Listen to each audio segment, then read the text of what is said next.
Hello everyone. आज का topic है जब थायराइड ग्लैंड की वजह से T3 T4 हार्मोन में इम्बैलेंस हो जाता है तो दांतों में उसका क्या इफेक्ट दिखाई देता है।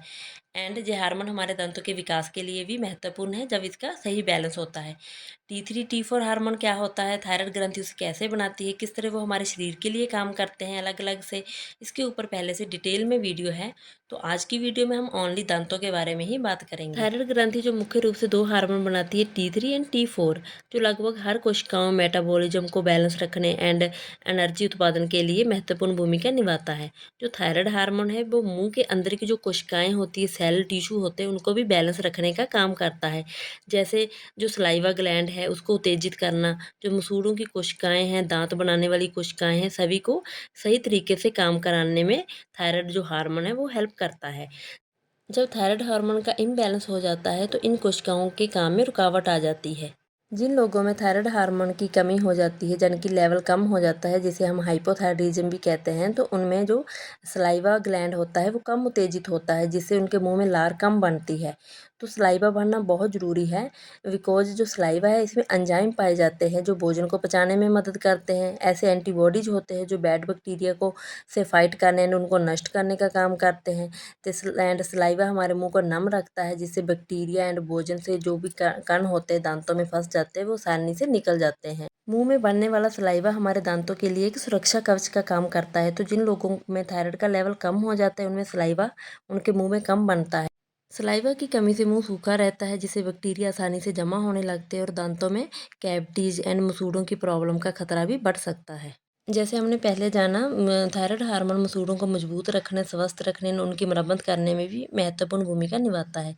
लेकिन जब थायराइड हार्मोन का इम्बैलेंस हो जाता है तो मसूड़ों की कोशिकाओं भी अच्छे से काम नहीं करती, जिससे इन्फेक्शन हो जाता है।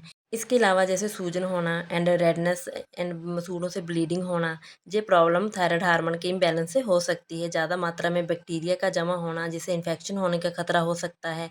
एंड मसूड़ों की जो बीमारी है वो तेज़ी से बढ़ सकती है एंड इसको ट्रीट होने में भी अधिक समय लगता है। अगर प्रेगनेंसी में वुमेन को थायराइड की प्रॉब्लम होना, जब बच्चों को बचपन में प्रॉब्लम होना एंड कुछ बच्चे बिना थायराइड ग्रंथि के पैदा होते हैं तो उनके दांतों में या दांतों के विकास में भी काफ़ी इफेक्ट होता है। जैसे दांतों का देरी से निकलना, आकार का सही ना होना एंड इनेमल का कमज़ोर होना, जो दांतों की बाहरी परत है उसका कमज़ोर होना, मसूड़े एंड जबड़े का कमज़ोर होना, जो जबड़े की बोन होती है बहुत ज़्यादा कमज़ोर होती है।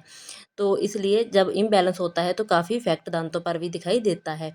जो थायराइड ग्रंथि है वो नाम की ग्रंथि ही नहीं बल्कि पूरे शरीर की कोशिकाओं को बैलेंस रखने का काम करती है। जब थायराइड ग्रंथि से बनने वाले T3 T4 हार्मोन का इम्बैलेंस हो जाता है तो जैसे शरीर के दूसरे ऑर्गन्स पर इसका इफेक्ट दिखाई देता है, तो कुछ पेशेंट के दांतों में भी इसका इफेक्ट दिखाई देता है।